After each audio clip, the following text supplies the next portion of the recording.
Shalom and welcome to Mitzvah Torah. This year is entitled the Beard is Gone, but the Pain is Not.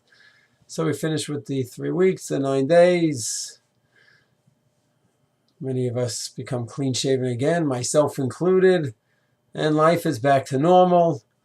But really it shouldn't be. Really shouldn't be. Something about the fact that the Mikdash, according to most opinions, destroyed about 70 in the Common Era.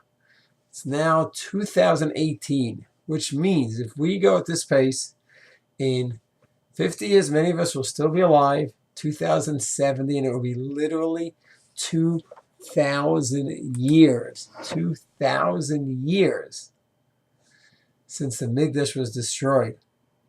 Just think about that. That's an amount that's not fathomable.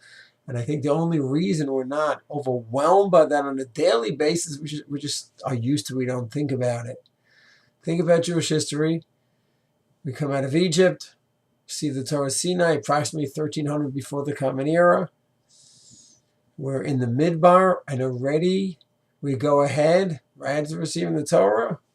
Soon, we already have the Mishkan. Built the Mishkan, come 40 years is around the Midbar. We come into Israel, build the Mishkan again in Shiloh and in Nov. And we go a few different places. But so if we have the Mishkan. It's temporary. We got a little bit too used to it according to the Ramban and the Torah. But we had the Mishkan. And we built the Mikdash. We had that for 410 years.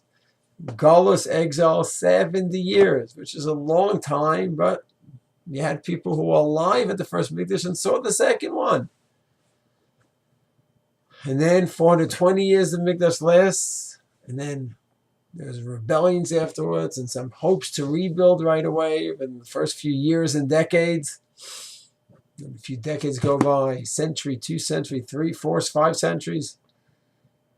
20 centuries. I don't think we can fathom what that means. And one of the most horrible parts of this whole thing is, Chazal told us that it's Sinat Chinam. We have to work on our relationships with our fellow, we have to work on our relationships with our fellow Jews. So they told us what it is. So it's not some mystery. But yet I think too often we're like this. And we have it all worked out. Why I signed off? That group is signed off. That group's illegitimate. That group I would love to respect. I can. L'shem shamayim, I need to dismiss them. So we're in this loop. And if you go like the Netziv, that's great people dismissing other great people. Well, Baruch Hashem, we have a lot of great people, giants, great rabbis, and they don't always have the same Das Torah. And if the Netziv means that you dismiss another group, even if you don't actually use the word kofar pikoros about the other group, you dismiss them. If that's what he means, then that's what's going on today. So we're sort of in an endless loop. So what does it mean, lamaisa? What does it mean, practically speaking? That we can have our clean-shaven faces. We don't apparently have the mourning scene in a superficial way, but it's got to be in our hearts and our tefillos. We have to keep davening to Hashem and keep working on this topic. Somehow be able to deal with our fellow Jews in a different way than we've been doing for 2,000 years. May Hashem give us the Chachma Bina Dat, the insight to go ahead and make some kind of change ourselves, our families, our communities, and the Mitzvah Hashem in Klal Yisrael.